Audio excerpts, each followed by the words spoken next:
This call is now being recorded. Estou esperando ficar vermelho. Eu sei que ele está gravando, mas eu gosto de olhar ali a hora que fica vermelho o negócio aqui para mim. Atenção, atenção.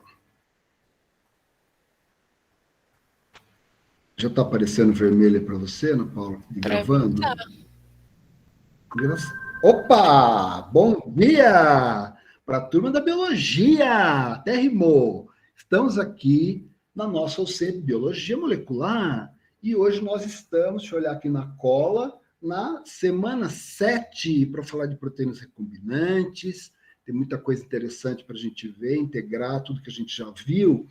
E eu vou começar aqui, pessoal, antes de entrarmos nas questões, eu vou apresentar para vocês um resuminho da semana 7. Então, eu vou voltar a compartilhar aqui, que é o que a gente vai falar, tá? Mas é um resumo rápido, só para a gente se ligar aqui, porque eventualmente não foi todo mundo que viu o vídeo, tá? E aqui uma coisa, eu sempre agora estou falando que eu acho interessante, se vocês, na hora que a gente for fazer as questões lá do Senado, né?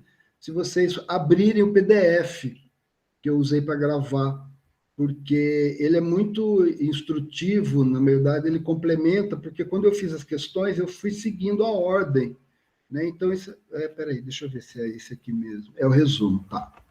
Então, deixa eu ir lá em cima, só para a gente fazer o nosso percurso.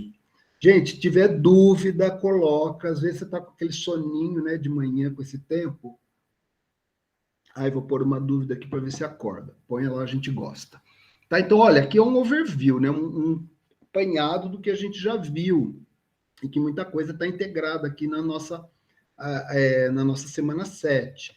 Né? Então, olha lá, a apresentação da Biomol, né? Depois vimos o DNA, estrutura do DNA, como que a gente extrai o DNA, como que a gente analisa o DNA ou RNA extraído, tá certo? Esse assunto está em alguns artigos que serão apresentados aí nos vídeos seminários, tá? Então, sempre poder fazer esse link, né, para poder fazer essas análises. A gente acabou de falar de um biosensor que eventualmente pode detectar DNA, no caso da ciência forense, que é uma área interessante. Depois, PCR, como que a gente consegue, então, amplificar uma região, né, um gene, a partir de um DNA enorme, que eventualmente a gente extraiu ali, o genoma de um organismo, como que a gente utiliza, então, essa ferramenta fantástica, né, utilizando primers específicos, para poder, então, isolar aquele DNA, aquele gene, para poder fazer clonagens, tá, que a gente viu aqui, utilizando as ferramentas, né, uma vez que eu clono, eu faço a transformação, seleciono clones, tá, que tem, então, a minha construção recombinante. E nós fizemos, né, o ateliê de clonagem, então uma maneira de, vamos dizer assim, deixar o DNA mais palpável, né, menos abstrato, desabstrair o DNA, né? Então foi esse o objetivo da gente fazer essas construções, né, fazer essas ligações, essas clonagens com as nossas mãos, né, não ficar só trabalhando tudo na cabeça. Na semana passada, nós vimos, então, ferramentas que permitem a gente, então, utilizar, então, essas sondas para poder ir lá dentro de um sistema complexo, dentro de uma célula, dentro de um tecido, né, e poder estudar, tá, se aquelas sequências estão presentes ou não naquele organismo, tá certo? Vocês são aí da biologia, muito utilizado em análise de biodiversidade, tá? E aí a gente pode, então, marcar estas sondas.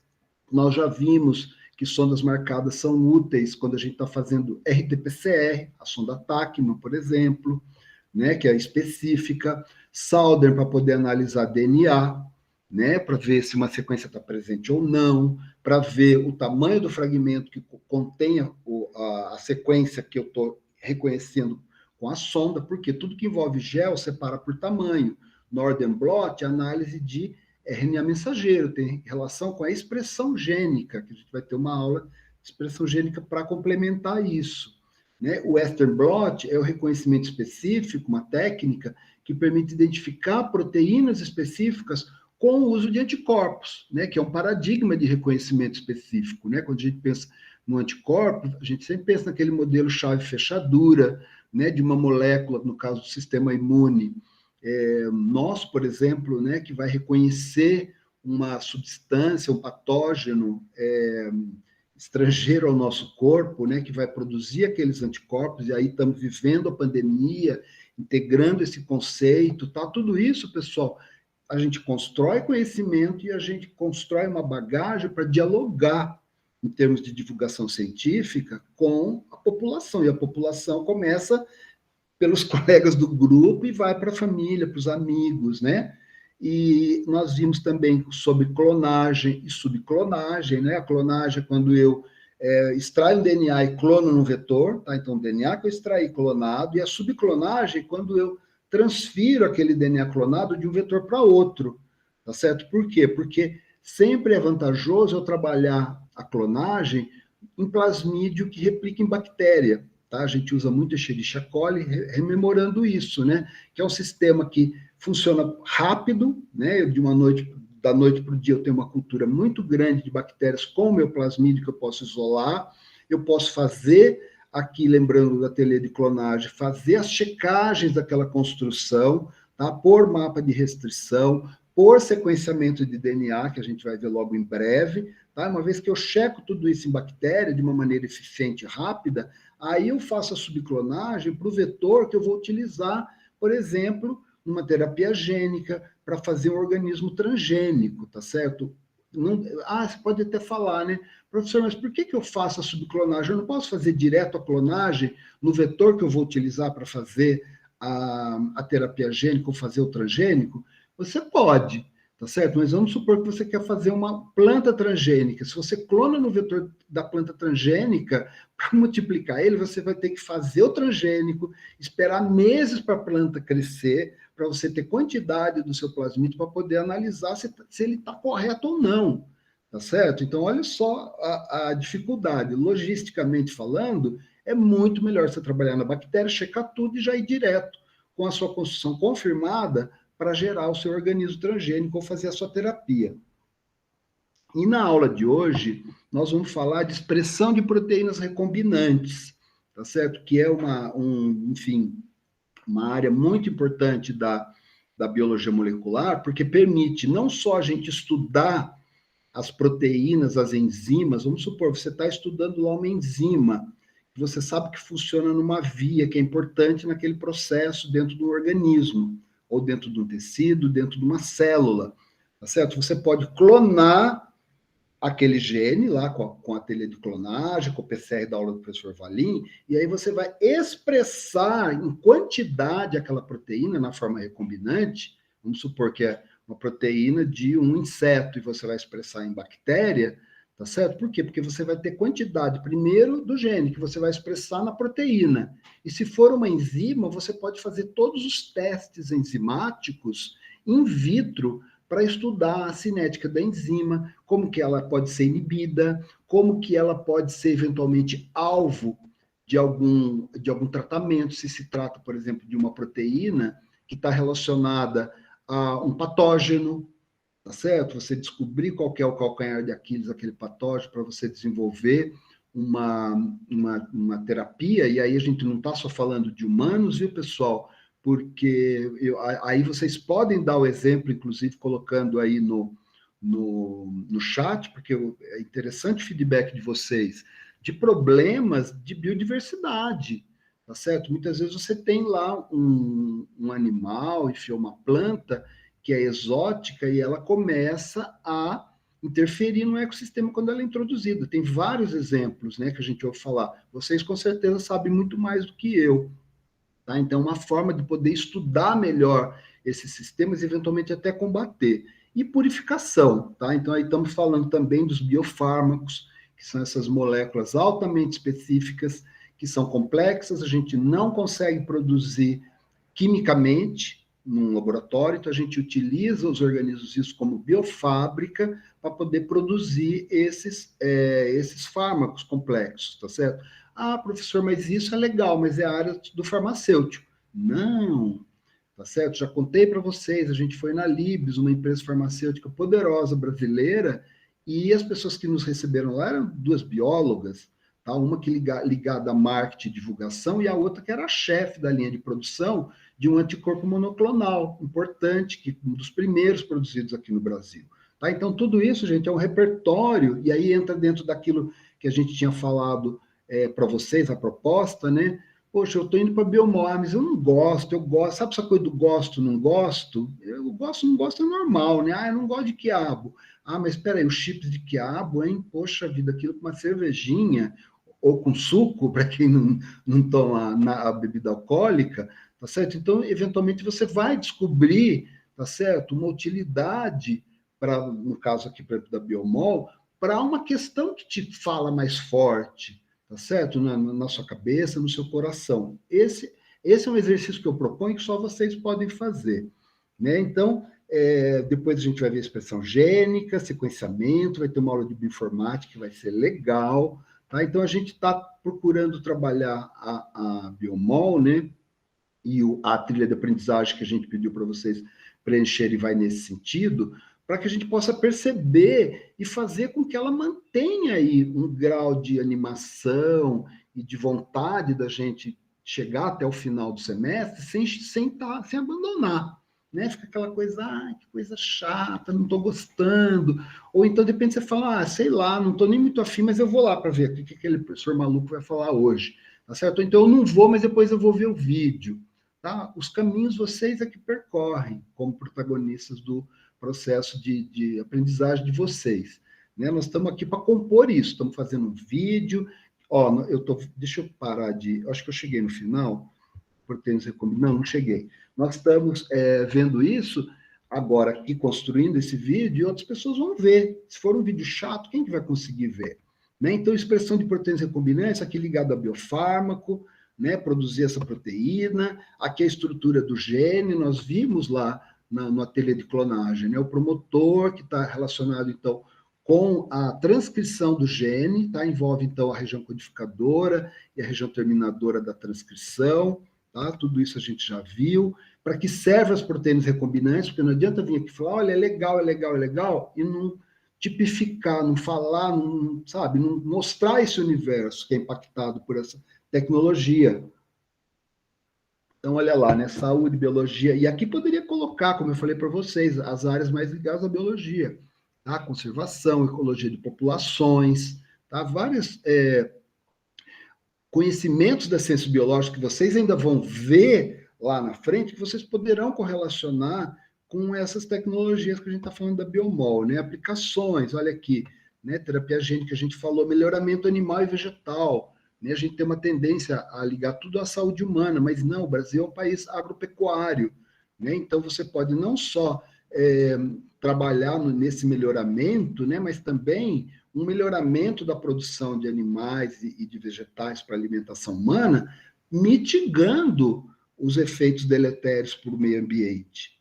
Tá certo? É sempre importante a gente manter isso em vista. E quem vai gerar essas soluções, pessoal, e que vai implementar essas medidas são vocês. Eu tenho muita confiança disso. Tá? A criação de modelos animais, a gente pode fazer animais transgênicos, tá? Que vão ser humanizados, entre aspas, tá? Pesquisas que não poderiam ser conduzidas com humanos relacionados a doenças, esses animais são adaptados para poder servir de modelo, para que a gente possa obter informações concretas, né, científicas, para poder investigar melhor a doença, o diagnóstico, prognóstico, tratamento, tá certo? Isso serve tanto para, no caso, né, humanos, mas também aqui no caso para animais. Alguns exemplos, tá aí, anticorpos, anticoagulantes, está tudo lá na aula. Né? As etapas para a produção da proteína recombinante. Então, muitas coisas que a gente já viu, isolar o DNA, escolher o vetor, né? Tudo isso, as etapas. Aqui a gente viu, olha, desde o comecinho lá, isola o DNA, clona no plasmídio, transforma na bactéria. Nesse caso aqui, eu posso produzir, por exemplo, proteína recombinante, uma insulina, tá certo? Então, aí eu vou ter a produção da proteína recombinante de interesse, então eu tenho aqui um extrato celular, tá certo? Por exemplo, de uma bactéria não induzida, então olha lá, falando do que a gente tocou no ateliê de clonagem, de você ter um promotor que você pode modular, você pode escolher um promotor ali, né? Vendo essas unidades funcionais genéticas, como os biotijolos ou biobricks, eu posso ter um promotor que ele é não induzido, tá certo? Ele não está funcionando, e quando eu coloco a molécula indutora, ele passa a produzir a proteína recombinante de interesse. Olha aqui em quantidade. E o desafio depois, para eu então purificar essa proteína. A gente vai falar disso, vamos discutir. Um dos artifícios muito utilizados é a construção de proteínas de fusão, tá certo? Então tá aí, tá lá na aula, o professor falou, tendo dúvidas vai falar, e nós vamos discutir de novo. Vou acelerar aqui para não gastar muito tempo.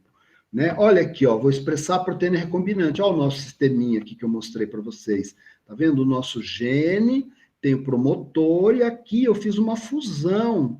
Tá certo? Essa fusão aqui está em vermelho, é o gene que codifica a enzima glutationa S-transferase.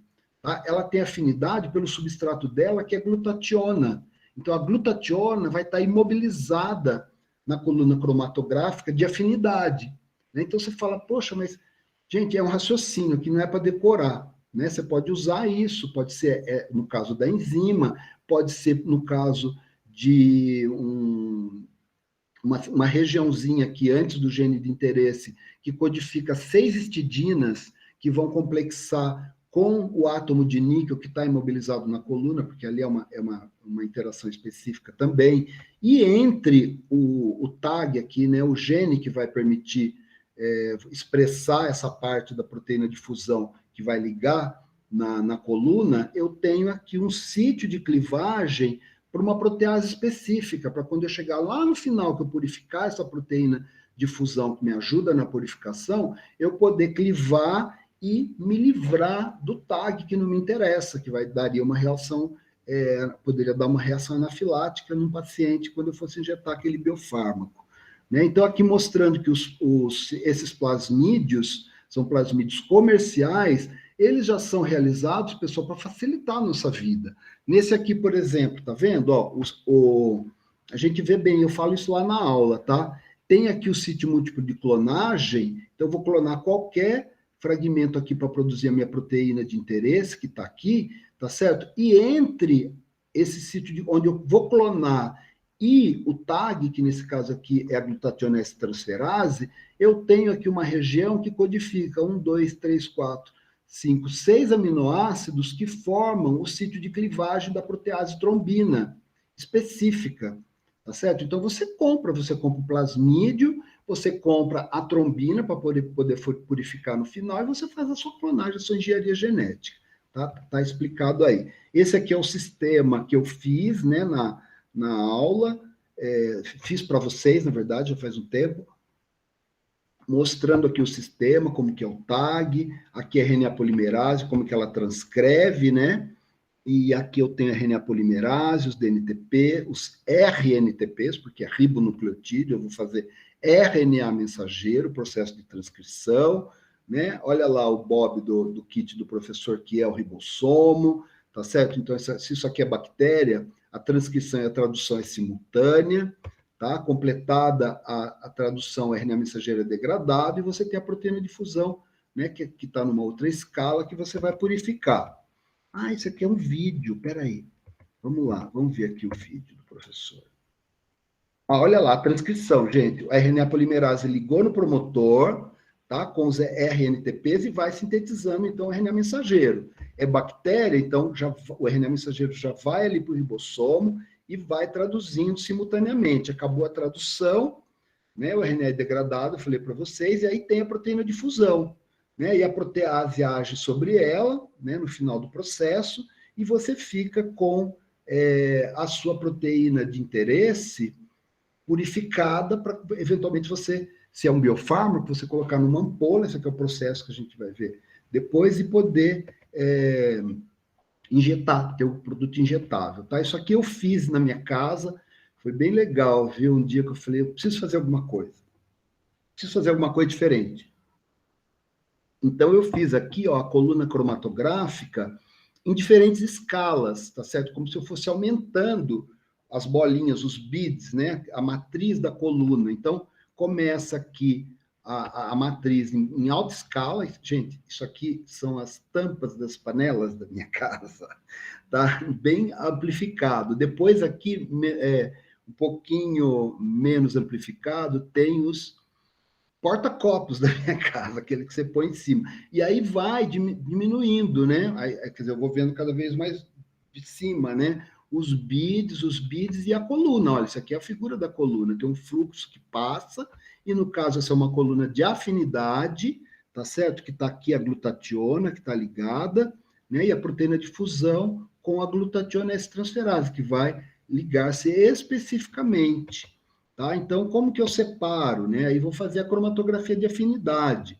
Tá? Então, eu tenho lá o lisado celular, né? Eu expressei a proteína. Tá? Ah, mas espera aí, a proteína é tóxica. Como que eu faço para expressar uma proteína tóxica? Nós já vimos, a gente deixa crescer a cultura de bactérias com antibiótico, mas sem o indutor, porque nós estamos trabalhando num promotor induzível, tá? E quando eu tenho lá uma quantidade enorme naquela cultura, que pode ser num Erlen de laboratório, ou pode ser num reator com centenas de litros na indústria farmacêutica, onde vocês têm, sim, um nicho de trabalho, e aí eu vou lisar essa célula, porque nesse caso aqui, o produto, né, a proteína recombinante não é exportada, então vou ter todos os constituintes celulares e eu vou fazer a cromatografia de afinidade, de modo que tudo que não me interessa vai passar pela coluna e a coluna vai reter aqui a proteína de fusão pela ligação específica, tá certo? Depois eu vou remover, vou eluir a proteína de fusão, tá certo? Colocando aqui no caso glutationa livre, porque essa ligação aqui, ela não é covalente, é uma ligação iônica, então por estequiometria, se eu coloco em maior quantidade o ligante, ele vai deslocar o que estava ligado lá, que é a minha proteína de fusão, e aí eu vou ter uma fração disso. Aqui é o vídeo mostrando isso. Então, olha lá, o lisado celular, tá certo? Ele vai passar pela coluna e a proteína de fusão vai se ligando especificamente na matriz da coluna e fica imobilizada. E tudo que eu não quero, gente, os debris, os pedaços de célula de membrana, proteínas, vai passar tudo pela membrana. Eu vou lavar essa coluna, mas a minha proteína de interesse está lá grudadinha. Aí eu vou eluir a proteína, a minha proteína de fusão, tá certo? Então eu coloco lá o ligante, tá certo? E olha, ele vai deslocar a minha proteína de fusão, tá certo? E eu vou recolher, então, uma fração, porque conforme vai passando o líquido pela coluna, tem um aparelhinho, um carrossel embaixo, que vai recolhendo as frações. Eu posso falar, olha, a cada 1 ml você muda de tubo, isso é automático, tá certo? Então, chega no final, eu tenho a minha proteína de fusão. Tá? Aqui eu tenho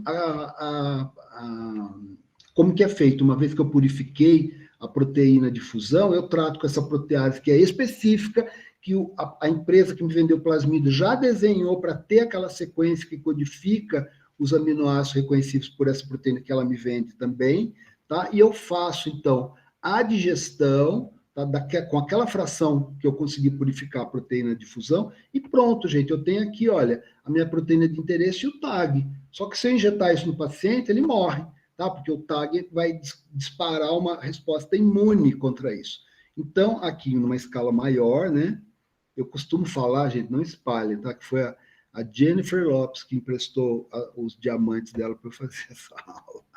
Tá? Então, aqui, expressão heteróloga, proteína recombinante, ok? E, finalmente, para eu separar, então, a proteína de interesse minha do TAG, eles têm pesos moleculares diferentes, eu faço uma cromatografia em geofiltração, chamado também de peneira molecular. Então, nesse caso, não tem interação por afinidade, vai separar mesmo por peso, tá certo? Então, o que acontece? As proteínas, as moléculas, né, maiores migram mais rápido, é o contrário do que a gente vê lá no gel de agarose.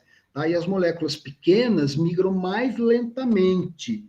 Tá? Peraí, eu vou só mostrar aqui rapidinho para vocês. Deixa eu ver se eu tenho aqui o vídeo. Cadê? Biomol, desconstrução. Não está.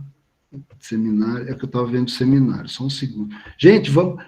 Ana Paula, tem alguma coisa aí alguma coisa? Alguém se manifestou aí no chat? Gente, fala com o prof. Ainda não. Nenhuma dúvida, nem nada. Ô, prof, na verdade eu tenho uma dúvida agora que o professor comentou do seminário.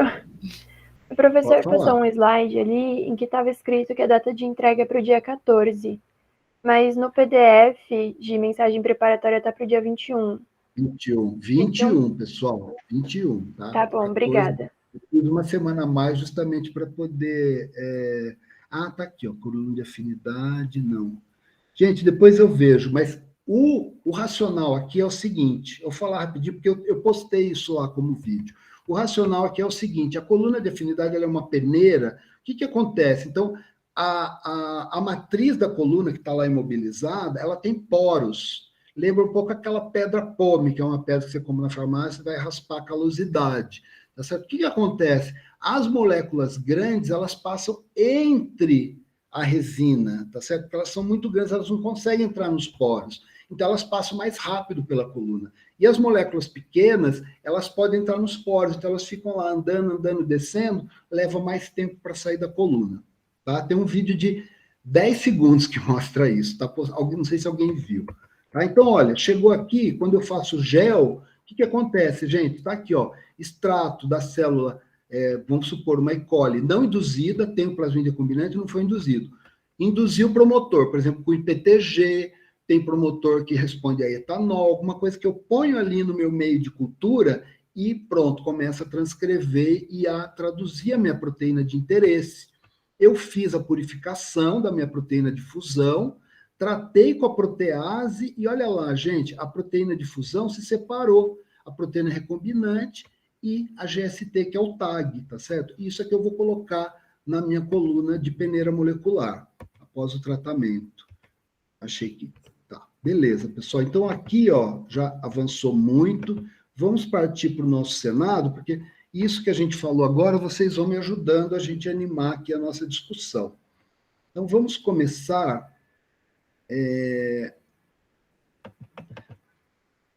Ana Paula, fala para mim, por gentileza, que grupos que não tem senadores? 1 e 7. 1 e 7. Tá certo, pessoal? Então, olha, isso é ruim para a gente, porque, na verdade, olha, o 1 tem 2 questões para ser discutida. O 7 tem 2 questões para ser discutida, tá certo? Questões importantes. Então, essas questões, na verdade, o grupo 1, eles entraram em contato comigo, tá certo? Uma representante entrou em contato comigo e falou, professor, gente, eles são 8 representantes, tá? 8 membros do grupo 1. E eles falaram, professor, ninguém do grupo pode comparecer. Falei, tudo bem. Falei, mas só que tem aquela história, né? Que a gente faz o Senado e a gente quer gravar a resposta para todo mundo. Falei, então vocês podem enviar a resposta. Isso foi ontem à noite. E realmente a aluna enviou a resposta, mas ela só me respondeu se é verdadeiro ou falso, não discutiu nada.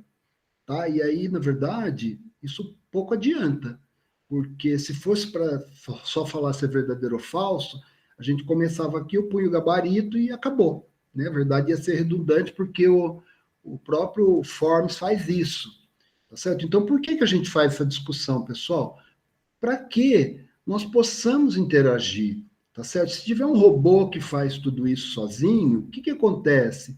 Não precisa de ter professor. Não precisa ter universidade pública, tá certo? Por quê? Porque muitas universidades, e não vão fazer justiça aqui, tem muitas universidades privadas de ótima qualidade, tá certo? Você pensar em PUC, Mackenzie, tá certo? Fui visitar outro dia o Instituto Mauá de Tecnologia, que é de engenharia, é top, tá certo?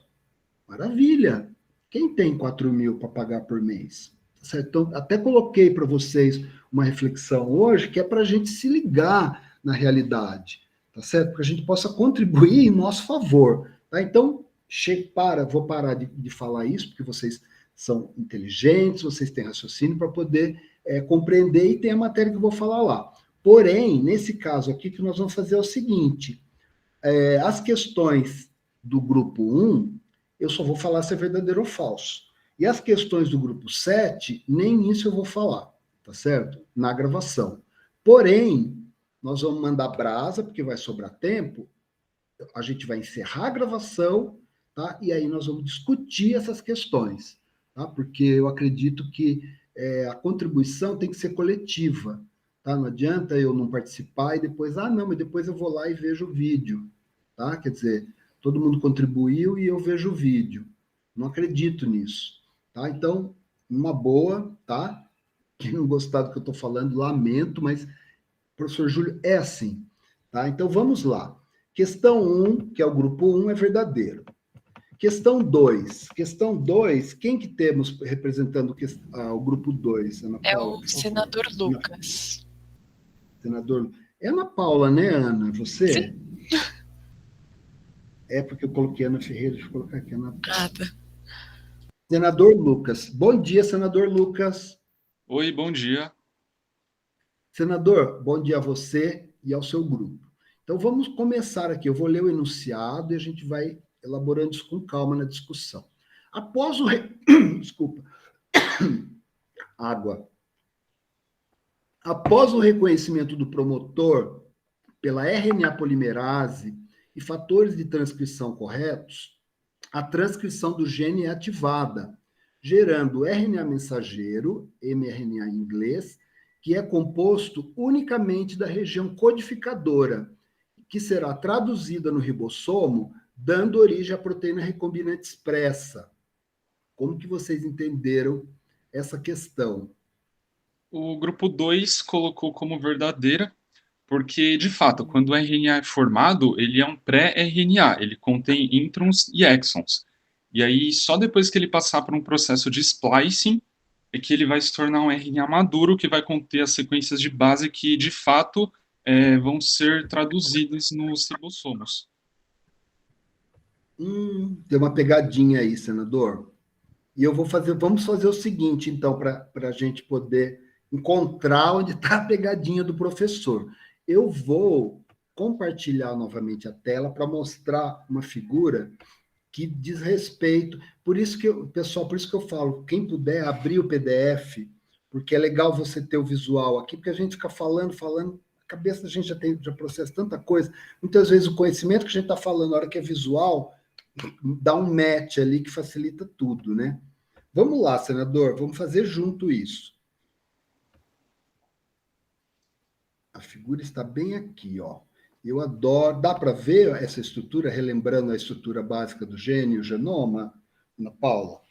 Dá sim.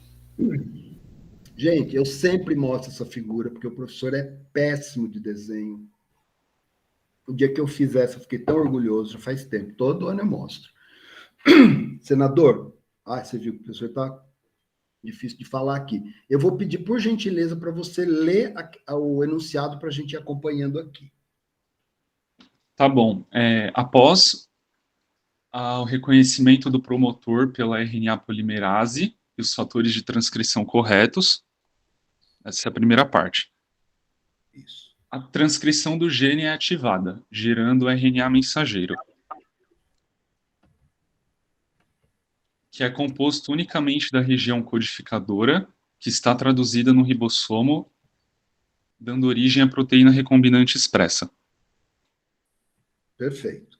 Então, agora, olhando essa figura, o que a gente pode dizer do RNA mensageiro? Ele é composto só pela região codificadora, também chamada de ORF, que é do inglês Open Reading Frame. O que é Open Reading Frame? É fase aberta de leitura. Quando a gente fala aquela metionina inicial, que é o ATG, que as proteínas normalmente têm para poder sinalizar para o ribossomo que está começando a tradução de uma proteína, a cada 3 nucleotídeos codifica um aminoácido, é o código genético. Então, a Open Reading Frame é essa fase de leitura, essa janela, aonde a cada 3 nucleotídeos eu codifico uma proteína com os aminoácidos corretos. Tá certo? Se eu tiver uma mutação ali que ponha ou que tire um nucleotídeo, eu vou alterar a frame, tá certo? Por quê? Porque vai ter algo a mais ou a menos que vai alterar toda a codificação. O DNA vai começar a codificar uma proteína que não tem nada a ver. Se alguém tiver dúvida em relação a isso, pessoal, a gente discute mais. Vamos lá, senador, o que a gente vê aqui no RNA como estrutura? Bom, você vai ter o promotor, a ORF e... Opa, peraí, calma aí. Primeiro, a região promotora está no RNA mensageiro? Tá dando para ver minha setinha aí? Tá, eu diria que não. Ela tá antes, né? Ela tá antes do códon Isso, de iniciação do. da transcrição. Exato. Então, a Então, região promotora faz parte do genoma, mas acho que não do RNA mensageiro em si. arrepiei agora. Perfeito. Vamos lá, que mais? Ok, aí depois vai ter a ORF, então. Não, depois do promotor, o RNA mensageiro começa com a ORF? Não tem uma Não, região antes? ele começa com o. Bom, começa na extremidade 5' eu acho, né? Que aí vai ter o códon de iniciação. Isso. Mas vamos considerar o RNA mensageiro inteiro. A ORF não está aqui no meio, a região codificadora? Certo. O que eu tenho à direita e à esquerda da região codificadora no RNA mensageiro? Eu estou tentando anotar aqui, ó. Virar aqui. Região 5' não traduzida. Tá dando para ler isso? Porque, gente, eu sou ruim de desenho mesmo. Dá para ver aí, senador? Mais ou menos. Ó, então vamos olhar aqui, ó. É que eu tô vendo do computador, né, da tela do notebook, que é grande. O RNA mensageiro, se a gente pegá-lo, então, de 5' que é onde ele começa a ser transcrito, até 3', onde ele vai ser finalizada a transcrição lá na região terminadora, que está definida no gene, no DNA, o que eu tenho, pessoal? Eu tenho a região 5' não traduzida, tem uma região aqui do RNA mensageiro que não traduz proteína, não traduz aminoácidos. Depois eu vou ter a região codificadora, que aqui sim eu vou ter uma metionina, né, que é, na verdade, o ATG que codifica a metionina, e a fase de leitura, a cada 3 nucleotídeos, os aminoácidos corretos que vão dar a funcionalidade e a estrutura da proteína de interesse. E na região 3', lá no final do RNA mensageiro, eu tenho a região 3' não traduzida. Tá certo? Então, o mensageiro ele tem a região codificadora no meio e ele tem essas duas regiões que flanqueiam que não produzem proteína, elas não codificam proteína. O ribossomo não vai reconhecer aquilo como região codificadora. Então, essas regiões aqui estão relacionadas a outras funcionalidades. Por exemplo, a estabilidade do RNA mensageiro. Vocês chegaram a ver isso? Acho que está em algum lugar. Eu já estou queimando spoiler de outras questões aqui, tá certo? E se vocês olharem aqui na região 5' não traduzida, então não vira proteína, tem essa sequência, que é uma sequência de nucleotídeos, que chama Shine-Dalgarno, tá? Que tem que existir, porque é a sequência que avisa para o ribossomo, olha, que vem aqui para frente é a região codificadora. Então, a partir da região Shine-Dalgarno, a primeira metionina, ali, o primeiro ATG que ele reconhecer, ele vai falar, opa, a proteína começa aqui, e ele vai começar a traduzir a partir dali. Tá? Então, isso dentro de um sistema, é uma maquinaria molecular, né?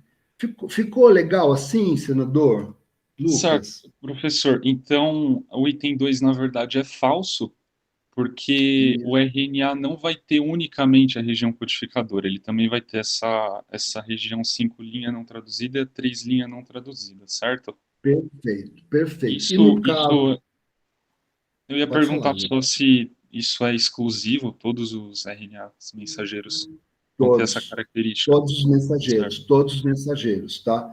E no caso de células eucariotas, a 3', a gente vai falar mais disso depois, na região 3', ali onde terminou, eles tem uma enzima que coloca uma cauda poli-A, ele pode colocar até 200 As seguidos, tá certo? Que ajuda na estabilização do RNA mensageiro. Lembre-se que no caso do RNA mensageiro eucarioto, tem o CAP, a 5', que é um nucleotídeo modificado. Gente, isso não precisa decorar, tá certo? É saber que tem a região não traduzida, né, e que isso está relacionado com a estabilidade. Por quê? Porque no caso do RNA mensageiro na célula eucariota, ele é transcrito no núcleo, mas ele tem que translocar para o citoplasma, tá certo? Isso implica os processamentos que, deixa eu ver aqui, nós veremos na aula seguinte, na aula da semana que vem, então não vou dar spoiler. Obrigado, viu, senador?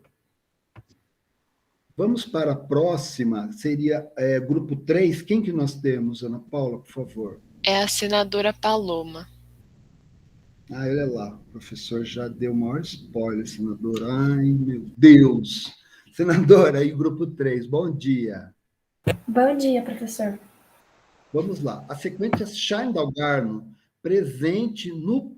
presente... meu Deus, eu vou corrigindo, aos poucos eu consigo... Presente no promotor do gene, permite o reconhecimento do RNA mensageiro pelo ribossomo para a tradução da proteína codificada. Isso é verdadeiro ou falso? O grupo respondeu que é verdadeiro, pois um RNA mensageiro bacteriano pode conter sequências codificadoras de muitos genes, e os bacterianos são frequentemente traduzidos em grupos. A sequência Shine-Delgado permite que o ribossomo encontre o códon de iniciação correto para cada gene ao marcar o início de cada sequência codificadora. Então, aí tem a pegadinha lá vou voltar lá naquela figura, gente, só um segundo, para a gente olhar em detalhe. Tá? Isso aqui, gente, não é falar assim, mas eu tenho que decorar. Não, você entende? Você vai olhar, se você olhar, o importante é ter essa coisa do olhar, por isso que eu falo sempre, né? Peraí, deixa eu olhar aqui. Às vezes o olhar é você pôr no Google. Né? Em 2 minutinhos, você olhou, você já bateu o olho e viu. Então, vamos voltar lá na minha figura Cherry, que eu gosto, e eu vou pedir para você ler novamente o enunciado, senadora Paloma, por favor. Tá. A sequência Shine-Dalgarno, presente no promotor do gene, permite o reconhecimento do RNA mensageiro pelo ribossomo para a tradução da proteína codificada. Então, vamos lá. A definição. A sequência promotora, ela faz parte do RNA mensageiro? Não. Não faz, tá certo? Isso aqui, gente, a gente vai ver com mais detalhes na aula que vem, mas a gente já vai guardando isso, tá certo? A região promotora vai ligar a RNA polimerase e os fatores de transcrição associados para poder fazer o RNA mensageiro. Então, ela está antes, ela está a 5' do início de transcrição, que é onde começa a síntese do RNA mensageiro. E o Shine-Dalgarno é uma mensagem, lembra que eu falei para vocês lá, não sei se eu fiz a analogia do livro de receita para vocês, para falar do RNA mensageiro, quer dizer, é uma mensagem que ela é enviada para o ribossomo, tá certo? Então, se ela é uma mensagem que está no ribossomo, ela tem que estar no RNA mensageiro. Como o promotor não faz parte do RNA mensageiro, como que a gente... O que você pode dizer dessa questão, senadora? Então, ela é falsa, porque não faz parte da região promotora, é antes. E como a gente está falando da parte do ribossomo, do RNA mensageiro, é a parte de tradução, e no caso, como está fora da parte promotora, não está traduzido ainda. Perfeito, perfeito. Ok, pessoal? Maravilha. Obrigado, senadora. Obrigada. Vamos para a questão agora. Questão 4. Quem temos representando, por favor? É a senadora Gabriela. Senadora Gabriela e todo o grupo 4. Bom dia. Bom dia, senadora. Bom dia, professor. Vamos lá. As proteínas recombinantes, embora com muito potencial, até hoje só atendem à pesquisa básica, com potencial de aplicação em saúde humana ainda não desenvolvido. Verdadeiro ou falso, vocês acharam? Nós colocamos que é falsa, professor, porque, na verdade, as proteínas recombinantes são, sim, muito usadas nas aplicações na saúde humana e com grande potencial também. Aí, alguns dos exemplos são, além dos biofármacos, né, são a terapia gênica, o hormônio de crescimento humano, os anticoagulantes, os anticorpos monoclonais, o tratamento de anemia. E buscando relacionar com o momento em que vivemos, a gente tem o desenvolvimento das vacinas de geração mais avançada, que usam os genes recombinantes para alcançar antígenos de interesse, que vão desencadear respostas imunológicas, como funciona a vacina de Covid-19 da Fiocruz. Exatamente. Excelente. Está vendo como ampliou o contexto? Isso que eu também gostaria que vocês refletissem no seminário, sabe? Quando a gente fala ampliar o contexto e tal. Gente, e vamos pensar assim, ó. Então, as proteínas recombinantes têm muito potencial, tá certo? Ok, e já vem sendo feito. Aí eu deixo uma perguntinha para vocês. Quando a gente fala de proteína recombinante, isso tem a ver com, e todo esse potencial, isso tem a ver, poderia ter a ver com biodiversidade? biológica nos ecossistemas ou uma coisa não tem nada a ver com a outra? O que vocês acham como biólogos e biólogas? Gente, qualquer um pode falar, tá? Vamos agora veste a roupa do biólogo, né? Que aqui é que a gente vira profissional. Vocês aí, a biodiversidade. Biodiversidade é um bem intangível. A gente não consegue estimar tão valoroso que é. Eu acho que sim, professor, porque além de ter diferentes aplicações nos usos, né, elas também podem funcionar, por exemplo, tanto nas bactérias quanto nas leveduras, né? Então só aí já tem uma diversidade biológica. E nas aplicações também. Isso mesmo. E também, né, senadora, as novidades, tá certo? Onde que estão as novidades, gente? O que se sabe de muita coisa já está aí, dos organismos que são estudados, dos modelos da biologia, mas e aquele organismo que a gente ainda não descobriu, que está num ecossistema ameaçado, tá certo? Se o ecossistema for destruído, aquela molécula que poderia ter uma grande vantagem aí para ajudar eventualmente a detoxificar o ambiente, ou produzir um fármaco para combater doenças, ou marcadores moleculares, tá certo? Vai virar o quê, gente? Vai sumir, a gente nem descobriu ainda. Né? Então, você acha que vale a pena, a pergunta óbvia, né, senadora, batalhar pela biodiversidade? Com certeza, professor, ainda mais com os avanços das pesquisas que as proteínas recombinantes estão gerando, né? Então, acaba ampliando cada vez mais as possibilidades de preservação, como você citou. Perfeito. Tá? Então, isso, gente, é importante a gente salientar aqui, e é bastante importante também a gente salientar no contato que a gente tem com a população quando a gente conversa, né? Porque a gente está aqui, a gente mora na região de São Paulo, né? Totalmente impactado, a floresta amazônica está lá longe, quando muita gente vê uma fumacinha na televisão para mostrar a devastação. Ou seja, se a gente não conversa a importância disso, né? E se a gente não conversa, inclusive, as possibilidades de manejo integrado, porque também não adianta você ir só lá demonizar. Tudo bem, eu particularmente não vejo, digamos assim, não vejo nada de bom na mineração que a gente vê, porque ela destrói somente. Mas se você pensar em agricultura familiar, em agricultura integrada da floresta, existem maneiras de você poder fazer isso, que possa desenvolver o potencial preservando a biodiversidade, essa riqueza. Então, isso também é importante a gente pensar para não ser aquela coisa radical, né? Não vai fazer nada. Não, tem que pensar, e para isso a gente tem que estudar e tem que dialogar. Obrigado, senadora. Vamos para a próxima. Tá? É sempre importante a gente ter esse referencial, né? Grupo 5, quem seria, por favor? Senadora Giovana. Senadora Giovana, bom dia. Você é o grupo 5. Bom dia, professor. Qual que é a questão? É assim, justamente. A produção de proteínas recombinantes acontece em várias etapas. Isso é verdadeiro ou falso? Então, nosso grupo colocou como verdadeiro. E aí a discussão. Pois não, pode falar. E aí, tipo, a explicação seria as etapas, né? Isso. E aí a gente colocou que primeiro temos que pescar o gene de interesse, e para isso é necessário isolar e preparar o DNA.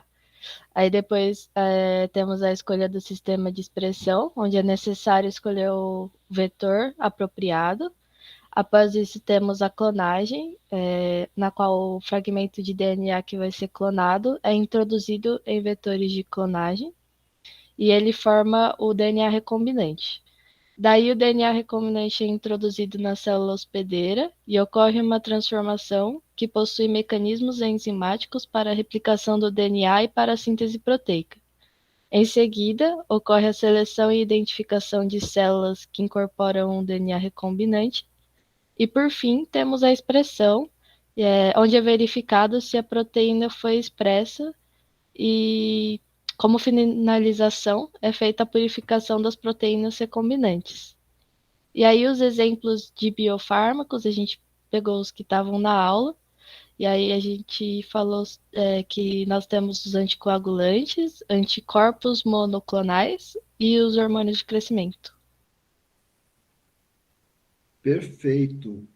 Olha que interessante, né? Vocês desenvolveram super bem esta resposta, né? Que fica gravada, que a gente compõe todo mundo que está aqui, tá certo? Então, o interesse, sempre salientando, né, pessoal? Porque assim, alguém pode falar, mas Júlio, por que você não sorteia na hora, como eu fiz ano passado? Né? Eu criaria uma tensão extra. mas aí o grupo só vai saber uma questão. Aí é vocês que têm que me dizer, sabe? Será que o Senado molecular, eu só vou saber aquela questão que eu respondo quando eu ouço uma resposta completa dessa? Eu acredito que não, vocês poderão me dizer. Muito obrigado, senador, resposta muito completa. Vamos agora para a questão 6. Quem temos representando o grupo 6? É o senador Marcelo. Senador Marcelo e grupo 6, bom dia, tudo bem? Bom dia, professor. Eu vou ler o enunciado, inclusive eu vou colocar um adendo aqui, que numa outra aula, que não está aí, mas que ajuda a compreensão. Tá? Então, olha lá. Seu projeto implica em clonar a região codificadora de um gene utilizando PCR, com adaptadores de clonagem, né, adequados para a inserção da construção desejada em vetor plasmidial, contendo promotor e terminador em cada extremidade do sítio múltiplo de clonagem. Seu projeto visa a expressão de um biofármaco em glândula mamária de cabras transgênicas. Obtida a construção desejada, ela deve ser checada por mapa de restrição e, posteriormente, por sequenciamento de DNA do inserto clonado, para verificar se a PCR não inseriu mutação indesejada na construção. Como que vocês viram essa questão? Então, a gente colocou como verdadeiro, né, que as polimerases podem errar trabalhando in vitro, podendo colocar as bases erradas. Então, é muito importante expressarem uma construção recombinante, além de fazer o mapa de restrição para checar a clonagem correta. Fazer o sequenciamento do fragmento amplificado para checar se não houve nenhuma mutação que será vinculada no organismo transgênico ou no biofármaco. Tipo isso. Perfeito. Excelente, excelente. Então, você vê, né? Você faz as checagens, como a gente tinha falado, né, antes, para que quando você vai produzir aquilo, a proteína de interesse, o biofármaco, você já tenha feito esse checklist ali, né? Olha, fiz o mapa, ok, sequenciei, não tem mutação. Por quê, gente? Porque a polimerase pode colocar nucleotídeos errados, sobretudo as TAC polimerases fazendo a reação in vitro no tubinho de ensaio, tá certo? Dentro da célula, e tem algum local aqui que fala disso, e depois eu vou citar novamente, mas dentro da célula, as DNA polimerases, elas erram menos, porque tem mais mecanismos de controle, porque você está trabalhando com a herança, né, do organismo, que é o DNA. Tá? Uma mutação ali pode inviabilizar completamente aquele organismo e toda a descendência dele. Então, vai ser cortado ali na seleção natural. Tá? Então, tem esses mecanismos de controle, de reparo, e no caso, quando você vai fazer, por exemplo, uma amplificação por PCR de um gene que você vai utilizar depois numa terapia gênica ou num organismo transgênico, você tem sim que se certificar de que nada foi alterado ali por um erro de amplificação da polimerase. Muito obrigado, senador. Agora, corresponde à espécie... Tá. Aqui é o grupo 7. O grupo 7 é o grupo que não veio, né? Então, isso aqui não vai ser respondido. Esse grupo, por exemplo, nem me avisou que não vinha. Grupo 8. Agora, desculpa, questão 8, a gente volta para o grupo 1, que mandou como resposta verdadeiro. Ponto. Questão 9. Questão 9 seria, então, agora o senador Lucas, do grupo 2. Vamos voltar lá, senador. Eu vou ler o enunciado. Tá? Então, vetores de expressão de proteínas recombinantes possuem elementos que são fundamentais para a expressão correta de uma construção. sendo que esses elementos podem ser entendidos como tijolos, peças de um Lego, biobricks, que você pode escolher dentre diversas opções para construir o sistema de expressão desejado. Como vocês entenderam isso? O grupo 2 colocou esse item como verdadeiro, porque você pode, de fato, selecionar vários genes e promotores, e pode alterar os sítios também para fazer uma proteína recombinante. Então, acho que a analogia do Lego cai muito bem. Fica legal, né, senador? Eu gosto bastante dessa analogia também, porque mostra... Gente, é igual assim, você entra no laboratório de biologia molecular, faz uma analogia.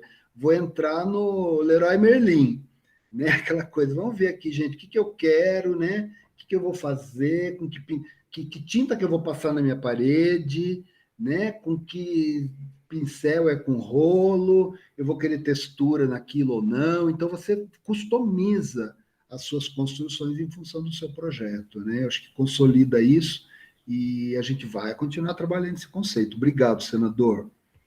Vamos agora para a questão 10, seria a senadora Paloma. Senadora, eu vou ler o enunciado aqui para a gente ir adiantando mais rápido. Construções de DNA em plasmídio podem ser desenhadas para replicar em bactéria e em outro tipo de hospedeiro, como levedura. E nesse caso, necessitam sequências distintas de DNA do tipo ORI, reconhecíveis pela maquinaria de replicação da bactéria e em outra região do plasmídio, a ORI de levedura. A gente colocou como verdadeiro, porque existem vetores pontos, isto é, plasmídios que se propagam em duas espécies, pois têm a origem de replicação em bactérias e também em leveduras, sendo assim conseguindo se replicar em ambas as espécies. Perfeito, gente. Você vê, então, são esses vetores ponte, né, que você pode, então, trabalhar todo aquele checkpoint lá, construção, mapa de restrição, PCR.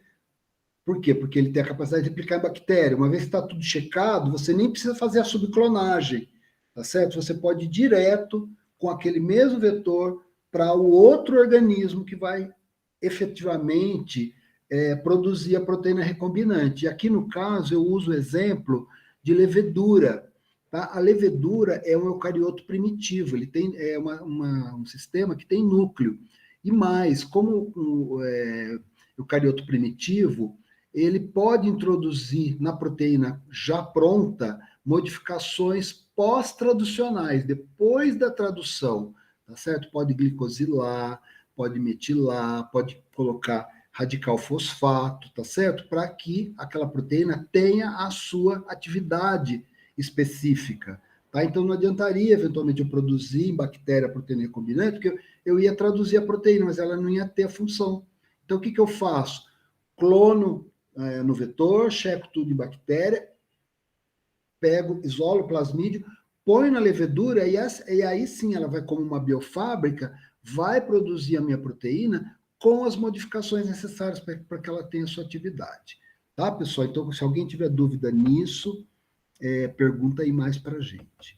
Aí a gente já vai falando disso. Obrigado, senadora. Vamos agora, senadora Gabriela,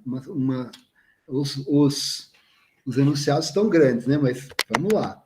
Senadora, você, com o Grupo 4, todos os membros do Grupo 4, vocês são empreendedores. E com o financiamento do programa PIP-FAPESP, que é um programa de o PIT e o PIP. O PIP é um programa que a FAPESP financia empresas de biotecnologia que estão nascendo. Então, vocês fizeram biologia no Unifesp, fizeram uma pós-graduação, surgiu uma ideia, tá certo? Vamos montar a nossa biotech, nossa startup. Captaram recursos da FAPESP pelo programa PIP, tá? Aqui quem tiver curiosidade. Então, o grupo 4 é empreendedor. E vocês padronizaram um sistema rentável para a produção de biofármaco recombinante em E. coli. Porém, essa proteína recombinante é tóxica para a bactéria.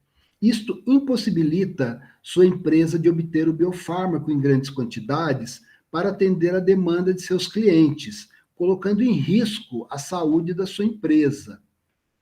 Como vocês viram esse enunciado?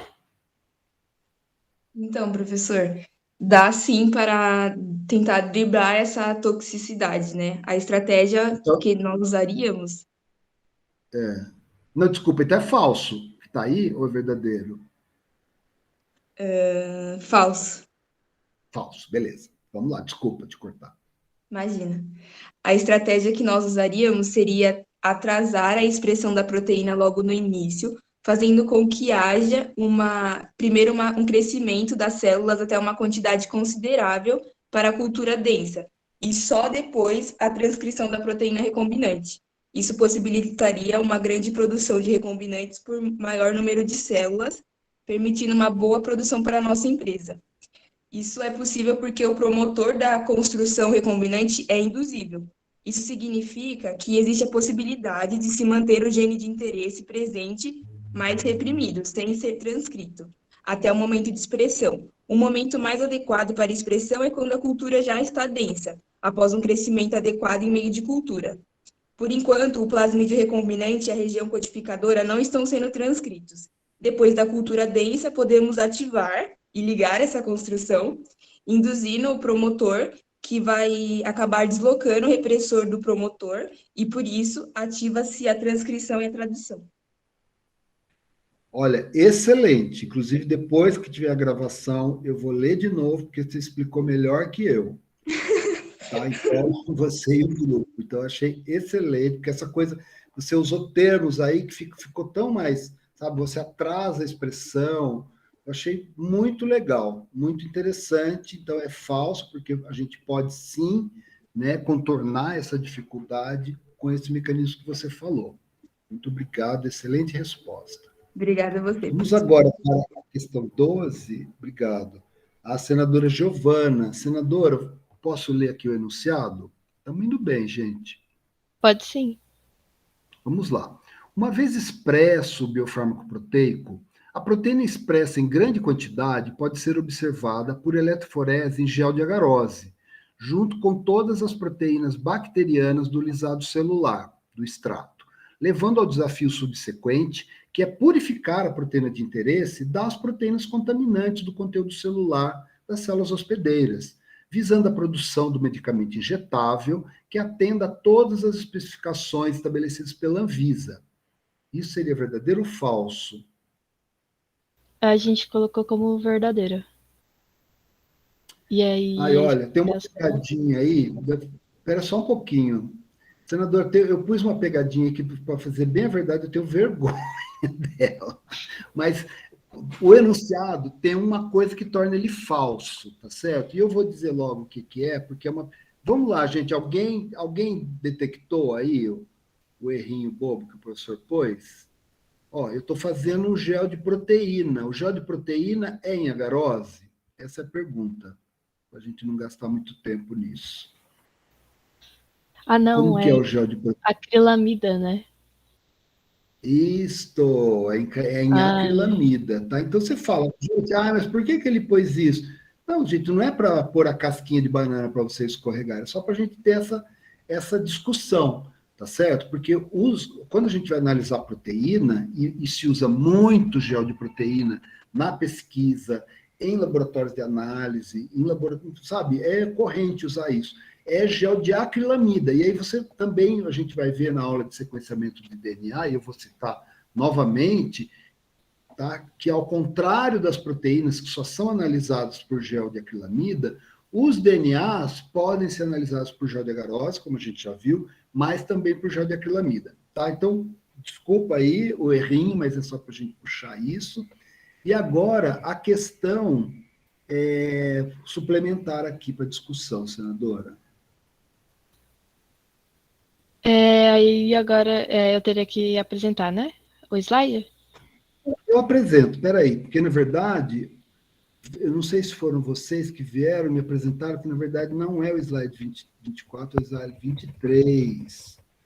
Vou mostrar ele aqui para vocês, para a gente discutir. Estamos no tempo, ok. Né, gente? Porque a gente fica falando, é bom a gente ver como que é na real, né? E, na verdade, os seminários trazem isso. O objetivo é trazer essa perspectiva de como a gente faz no laboratório. Aqui é essa figura, ó, tá vendo? É 23, na verdade. Uhum. Tá, então,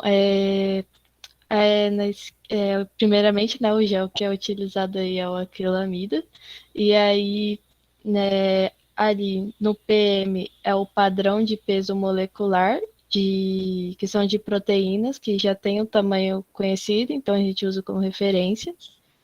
E aí, o resto que tá ali é que na aula você falou que é o extrato das células bacterianas que foram transformadas com plasmídio recombinante, né? Isso. E o NI, o que que é? Vou passar isso sem querer. Então, aí, mas eu acho que pode ser extrato do que for estudado, né, no caso. O que for estudado, exatamente. Exatamente. Uhum. E aí o NI são eles sem a indução ainda do promotor induzível, que é o promotor induzível está desligado, e no I já é o promotor induzível ligado, e esse promotor ele permite a expressão da proteína recombinante e deixa ela em destaque. E Isso aí aí. a gente tem os resultados, né? E aí tem o extrato total, que é tudo que não é de interesse, e ali já ela. Eu acho que tem de interesse ali, mas está tudo misturado ainda. Tudo misturado, E ali ela já purificada. E ela pode ser purificada utilizando as proteínas de fusão e colunas ou utilizando a cromatografia. Perfeito. Perfeito, senadora. Muito obrigado. E eu já vou aproveitar que a gente está mostrando aqui para dizer o que para vocês, gente? Aquela noção que a gente viu de sonda. Vamos esquecer aqui a proteína recombinante. Se eu quiser estudar uma proteína que está sendo expressa aqui naturalmente, digamos, nesse sistema, e eu quero encontrar ela aqui para saber se ela está sendo expressa ou não naturalmente pelo promotor endógeno, tá certo? O que eu vou utilizar? Eu posso fazer o Western blot, né? Eu vou transferir essas proteínas do gel da acrilamida para uma membrana, tá certo? Que é uma superfície que não vai quebrar, que eu posso manipular, e eu vou fazer a hibridização com o anticorpo específico, né? Se eu tiver o anticorpo, produzido para reconhecer essa proteína específica. E aí, uma coisa interessante para falar também é que se eu estou trabalhando com as estrelas de Hollywood da biologia, né, que é a Angelina Jolie e a Escherichia coli, né? Aí tem lá os modelos de inseto, né, modelo de vermes, tá? E para esses modelos, sobretudo humanos, a gente tem anticorpo para todos os tipos de proteína comerciais. E quando você está trabalhando com um sistema ainda pouco estudado da biodiversidade, aí você tem que fazer um trabalho de bioquímica para purificar aquela proteína, injetar em camundongo ou em coelho para poder produzir o anticorpo para você poder fazer esse estudo, tá? Mas isso é um capítulo à parte. Obrigado, senadora. Perfeita explicação. Vamos para a próxima pergunta. Nós estamos aqui agora na questão 13, né? O senador Marcelo. Questão 13, né, senador? Isso mesmo, professor. Tá, vamos lá. Senador, o planejamento para a expressão de um biofármaco com qualidade e quantidade necessária para atender as encomendas da empresa do grupo 6 envolve a purificação da proteína recombinante após a expressão em bactéria. E uma estratégia eficiente para essa finalidade é a expressão de uma proteína fundida a um tag, uma etiqueta, uma molécula capaz de facilitar a purificação da proteína desejada. Isso seria verdadeiro ou falso, senador? Colocamos como verdadeiro, professor. Verdadeiro, né? Isso. Então, vocês, essa fusão, como que você entende essa fusão, senador? Essa aí já seria a parte que eu explico ali, né? Ah, peraí, não sei. Ali, que é. Posso já falar, né? Então, peraí, deixa eu ler aqui, então, para o pessoal que Tá. ficar gravado. Explicar a estratégia para obter sua proteína biofármaco fundida a um tag que facilite a purificação. É isso aí. Para facilitar a purificação da proteína recombinante, podemos utilizar uma tag que se funde com a proteína de interesse, no caso, o biofármaco. Essa tag possui características que facilitam a sua separação do restante conteúdo citoplasmático no momento da separação. Como, por exemplo, a tag de 6-histidina, né? Assim que se fala. Isso.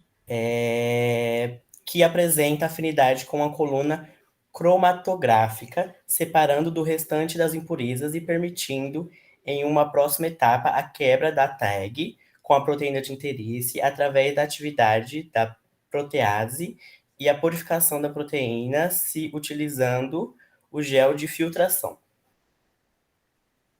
Perfeito.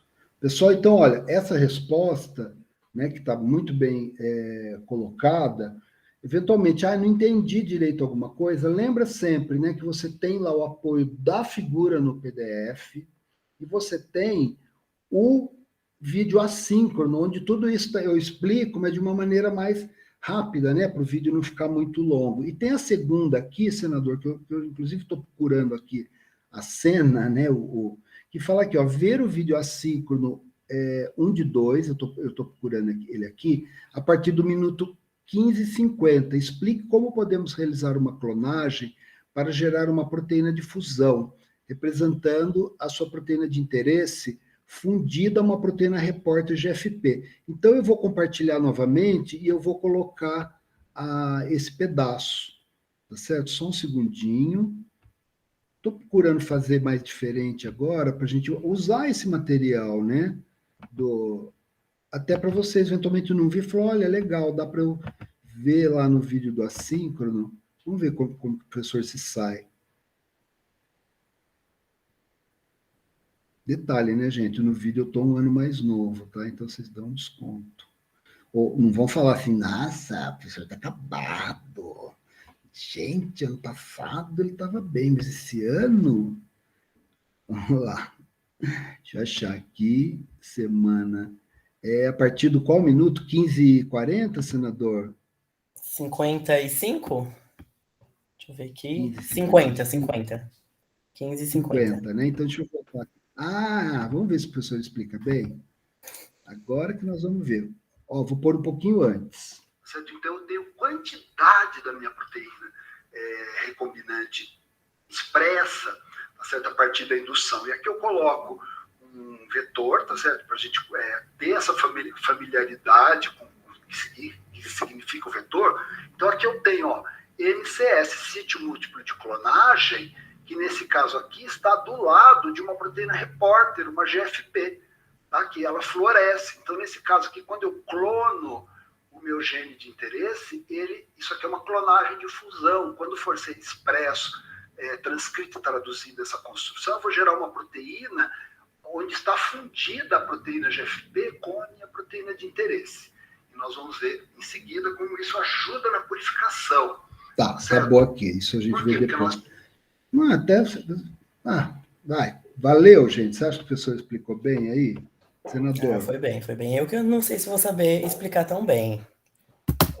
Não, então, a questão aí, senador, é quando a gente falar uma proteína de fusão. Quando a gente fala uma proteína de fusão, isso pressupõe o quê, gente?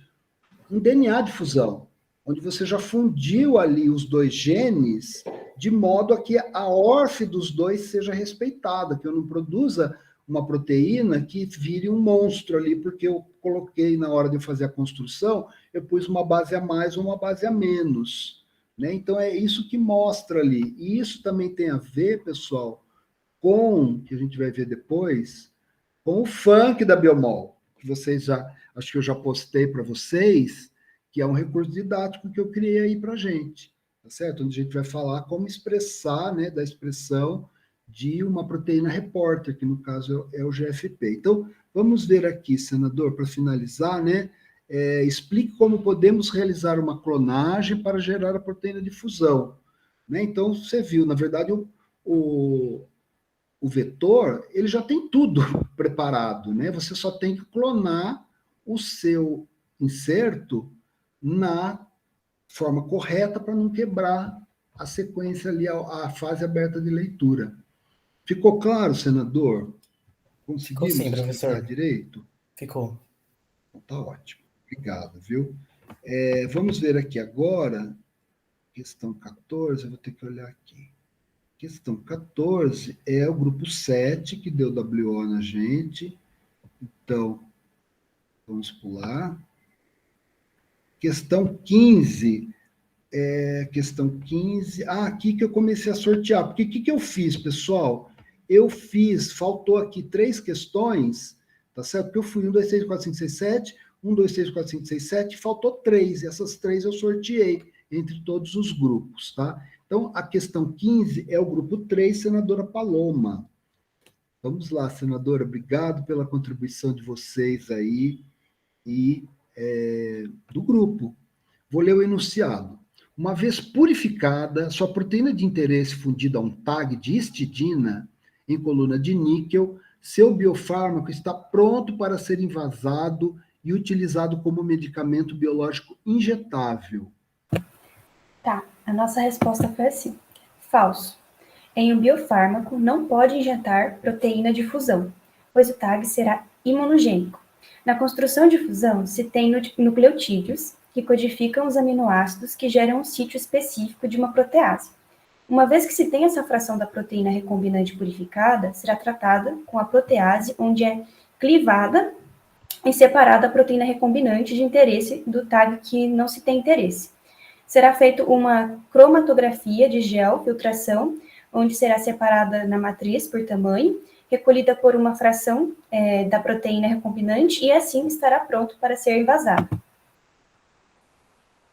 Perfeito, bem completa a resposta do grupo, perfeitamente, né? Então, temos que nos livrar do tag, por isso que a gente tem já esses plasmídios comerciais. Gente, eu estou falando plasmídio comercial, sempre eu queria refazer o meu raciocínio, porque a gente fala comercial, precisa de comprar. Tudo bem, eu posso comprar esses plasmídios, mas lembrar que existe o Adgene. O Adgene é aquela plataforma aonde se trabalha com compartilhamento, tá certo? É uma espécie de Linux da biologia molecular, tá? Tem o software aberto, aqui tem a Biomol aberta, e lá a gente vai trabalhar ainda um pouco em cima do Adgene, para vocês verem que tem realmente uma loja, é uma loja não é uma loja, uma biblioteca de promotores, de proteínas que florescem em diferentes comprimentos de onda, tá certo? Tudo para que você possa escolher o seu sistema. E aí lá você pode encontrar também um plasmídio onde você clona e ele já vai estar do lado do tag, tá certo? Então aí você vai purificar, nesse caso aqui, né? O tag a histidina, são eu não lembro agora, são 4 histidinas que complexam com o átomo de níquel que está imobilizado na coluna. Muito obrigado, senadora. Bem completa a resposta. Vamos para a questão 16. A questão 16, contamos com a contribuição do grupo 5, representado pela senadora Giovana. Senadora, eu vou ler o enunciado. Tá? Um enunciado longo. O objetivo aqui, pessoal, é que vou ler o enunciado. Pintou uma dúvida, anota, tá? Para resolver isso, porque eu acredito muito que esses enunciados longos, eles permitem a gente construir, ou solidificar aquele conhecimento que a gente viu, ou que eventualmente, olha, eu não consegui ver o vídeo essa semana, eu estou cheio de outras coisas, então eu vou ver o vídeo depois. Na hora que chegar lá no vídeo, eu vou fazer correlação com o que a gente está discutindo aqui. Essa é a minha pretensão. Se está acontecendo isso ou não, vocês me digam, tá? Vamos lá. Questão 16. Em bactérias, a transcrição ocorre de maneira simultânea com a tradução. Uma vez produzida e purificada a proteína de fusão em cromatografia de afinidade, a fração contendo a proteína de fusão pura é digerida com uma protease específica que reconhece seu sítio de clivagem posicionado estrategicamente entre a proteína de interesse e o tag. E um último passo para a eliminação do tag de purificação do biofármaco, uma cromatografia de coluna do tipo peneira molecular ou geofiltração é utilizada. E seu biofármaco purificado ativo e sem tag, está pronto para ser envasado, submetido aos últimos testes, estocado corretamente e distribuídos para os clientes compradores da empresa do Grupo 5. O que temos aí, senadora? Então, nosso grupo colocou como verdadeiro, porque por estarmos falando de uma bactéria, a transcrição e a tradução da proteína codificada ocorrem simultaneamente. Assim, uma vez expressa a proteína de fusão, após o término da tradução, purificamos através do processo de cromatografia de afinidade, que fará uma separação da proteína de fusão que estamos interessados do restante que não estamos. Após isso, fazemos a eluição da proteína de fusão, ou seja, a remoção da proteína na coluna para poder recuperar ela numa fração com o ligante tag. E tendo essa fração, fazemos um tratamento, uma digestão da proteína de fusão com protease, que reconhece seu sítio de clivagem e se posiciona entre a proteína de interesse e o tag.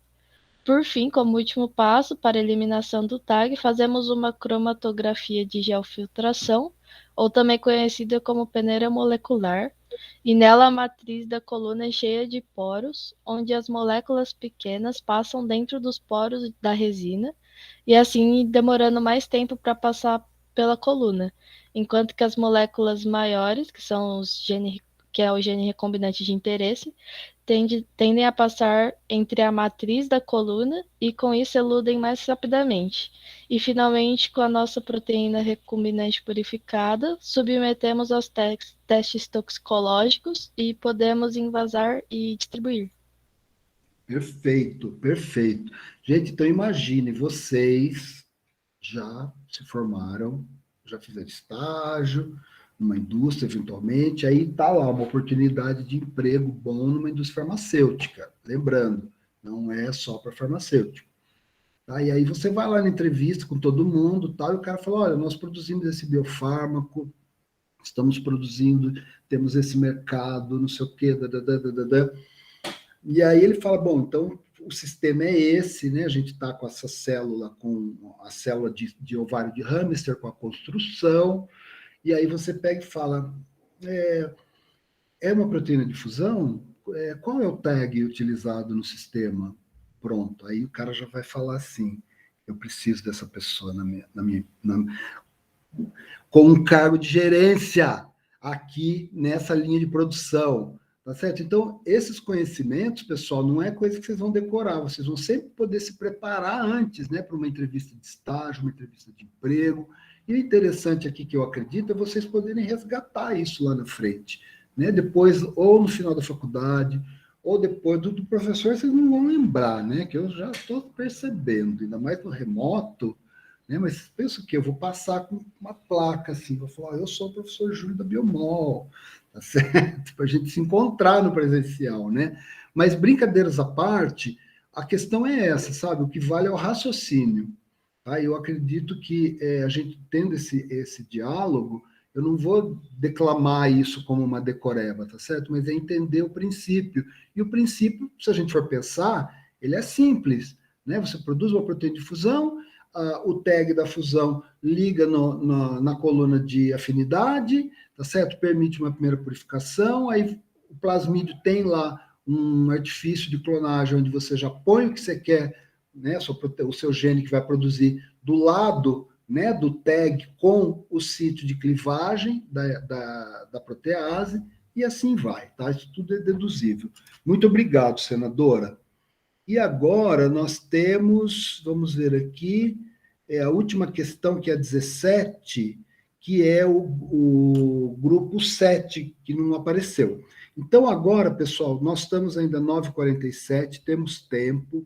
Eu gostaria de saber se vocês têm alguma questão que vocês queiram colocar para deixar gravado aqui, porque em seguida eu vou interromper a gravação para a gente poder discutir as outras questões, tá certo? Então aí você fala, professor, mas por que fazer isso? Tá certo? Eu acho que, inclusive não, né? É uma consideração que vocês estão aqui, né? E depois, gente, a comunicação, tá certo? Então, assim, beleza, Paloma, é a comunicação. De repente, olha, primeiro, vocês que estão aqui, vocês podem passar o recado para o grupo de vocês. Ah, mas espera aí, eu fui ver lá na gravação, não tinha essa questão. Ah, mas eu vi, eu estava lá, vocês explicam. Ou, eventualmente, o grupo que não apareceu, por N motivos, e vamos pensar um motivo justo, tá certo? Ah, peraí, eu não contribuí com o Senado e tal. Vocês conversem com eles, porque a gente não quer penalizar ninguém, mas a gente quer valorizar o nosso esforço. Então, se tiver alguma pergunta aqui, vocês podem colocar das questões que a gente já colocou, ou senão a gente interrompe, tá? Só vou pegar água ali, que o professor é diabético, eu tomo bastante água.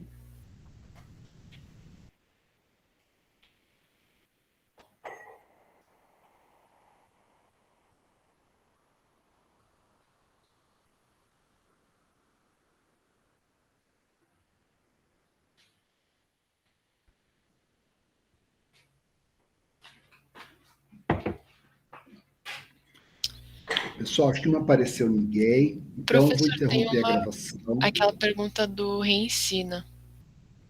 Vamos lá. Gravado, ótimo. Né? Ana Paula, fala primeiro o que é o reensina, para a gente lembrar e o que surgiu lá. Ok, então, o reensina, na verdade, é um formulário Google que aí vocês podem preencher a qualquer momento. Tá lá na descrição do grupo do WhatsApp, tem lá um link para o Reensina. Aí vocês preenchem a qualquer momento e aí, assim que a gente receber, na próxima aula, o professor, a gente lê a pergunta para ele e ele vai responder e é de forma anônima, então eu acho que é mais ou menos isso. Beleza. Aí, dia 27 do mês passado, algum estudante pediu para a gente explicar melhor o processo de sonda não radioativa. Tá. Então, na verdade, eu vou fazer o seguinte, gente, isso foi na aula de sonda, que foi a semana 6. Eu só vou voltar lá, porque tem um slide que mostra isso, e é importante, viu, gente? Porque é o tipo da coisa, isso que a gente está falando, sabe? Por exemplo, você vai... eu quero fazer um estágio no laboratório de análise, tá? De análise clínica, que é bem interessante, inclusive. E eu volto lá nessa aula, tá certo? Vocês podem colecionar essas aulas, né? Em vez de ficar só guardado aqui no Classroom, vocês guardarem essas aulas com vocês, e o dia que eu tiver que me preparar para uma dinâmica ou uma entrevista, eu volto lá e dou uma estudada, para rememorar rápido, gente. Conhecimento consolidado é impressionante, você pode não lembrar, você bateu o olho e volta, né? Vamos voltar aqui, então, rapidinho. Tá dando para ver? Sim.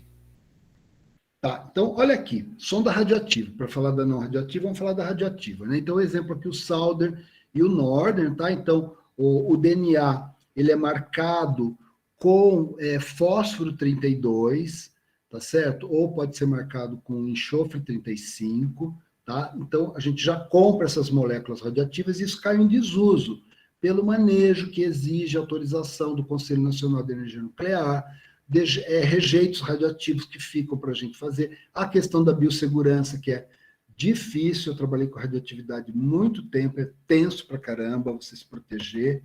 Tá? Então, com o tempo, todo esse sistema de sonda, repórter, né, que tipo de sinal o repórter vai emitir para poder estudar, foi migrando, né, as empresas foram produzindo sistemas não radioativos. Então, eu mostro aqui, inclusive, pessoal, para quem está aqui, esse PDF, que fala justamente de sondas não radioativas. Então, se vocês forem fazer uma entrevista, um concurso, uma entrevista de emprego, de estágio, vale a pena entrar nesse PDF.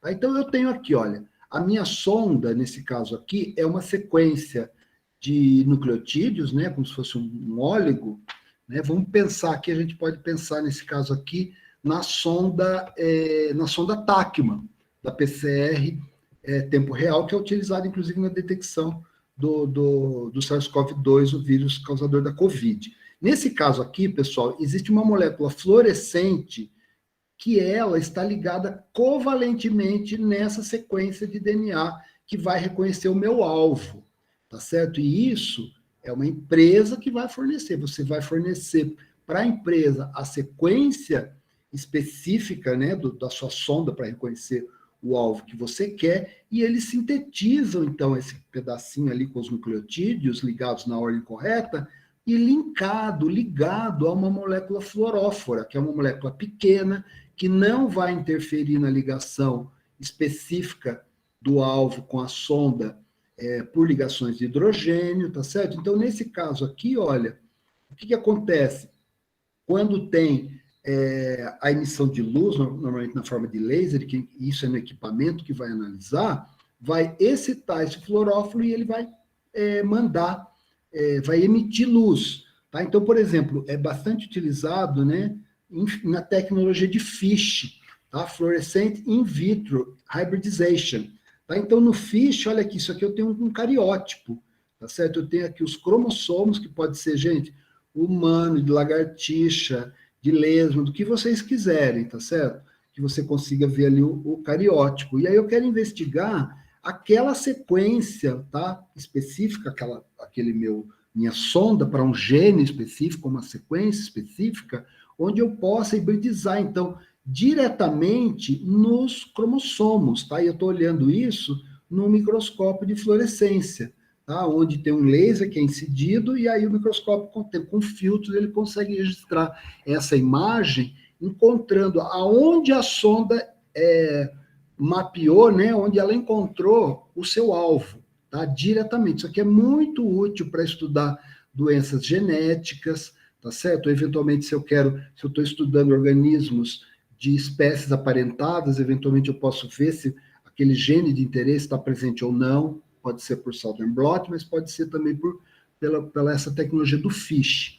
E outros métodos de detecção, isso aqui é direto, né? Por quê? Porque a molécula fluorescente está ligada covalentemente na sonda, tá? Mas existem os métodos indiretos que são bastante utilizados, pessoal, não só, e aqui é bom que se diga, não só no sistema de reconhecimento nucleotídeo, de ácidos nucleicos, né? Quando eu estou falando aqui, por exemplo, um DNA marcado como sonda vai reconhecer uma sequência alvo de DNA, mas também é muito utilizado no reconhecimento proteína-anticorpo, tá certo? Lá, por exemplo, no sistema de Western blot. Então, nesse caso aqui, olha, eu posso ter a minha sonda, que é o meu pedaço de DNA, ligado covalentemente a uma molécula de biotina ou uma molécula de digoxigenina, tá vendo? Eu coloquei aqui para vocês. Está fixada a sonda, tá? Então, essa molécula de biotina ou de digoxigenina são sistemas diferentes e as empresas vendem os dois tipos de sistema. Ah, mas qual que eu vou escolher? Aí você vai ter que ver qual que é o protocolo do que você está fazendo. Normalmente tem um tipo que é melhor ou é mais rentável de você utilizar, você vai escolher isso. Tá? Então, a biotina, no caso, ela é reconhecida especificamente por essa molécula de streptavidina, tá certo? Olha lá o encaixe chave fechadura. Então, essa streptavidina pode estar ligada diretamente ao fluoróforo, e aqui se assemelha muito a esse sistema da detecção direta, só que é indireto, né? Eu preciso da streptavidina para reconhecer a biotina que está ligada covalentemente. E aí vai excitar com a luz, vai acontecer a mesma coisa. Ou então, a streptavidina está ligada a uma enzima repórter, tá certo? E aqui é a quimiluminescência que a gente falou na aula, tá? Então, essa enzima aqui, olha, está ligada covalentemente à streptavidina, e vocês imaginam, essas interações acontecem no meio aquoso que a gente está fazendo ali no laboratório, muitas vezes nos potinhos de loja de R$1,99, tá? Que é o tipo de loja que cientista adora, porque a gente compra essas coisas para usar no laboratório. Então, ali naquele sistema, você faz primeiro a hibridização, né, da streptavidina com a biotina, a sua sonda já está ligada no alvo, e aí como que eu sei? Qual é o repórter? Como que eu vou ver o sinal se ele está ligando ou não? Né? Eu dou o substrato da enzima. Olha aqui, eu dou o substrato da enzima, tá certo? E a enzima vai converter num produto que vai emitir um sinal, tá? Que pode ser um sinal luminoso, tá? Eventualmente pode ser um sinal de desenvolvimento de cor. E o outro método, muito parecido, da digoxigenina, que utiliza anticorpo, tá certo? E aqui é o mesmo princípio, a estreptavidina não é um anticorpo, tá? Então, nesse caso aqui, o anticorpo, ele pode estar ligado, então, covalentemente, o mesmo sistema, a um fluoróforo ou a uma enzima repórter que vai mandar o sinal. Ana Paula, expliquei bem? Pessoal, expliquei bem isso? Acho que sim. Não sei Então, se. beleza. Então, vou encerrar aqui a gravação. Se alguém tiver dúvida, é só perguntar. Pedir para vocês ficarem mais um pouquinho para a gente terminar a discussão.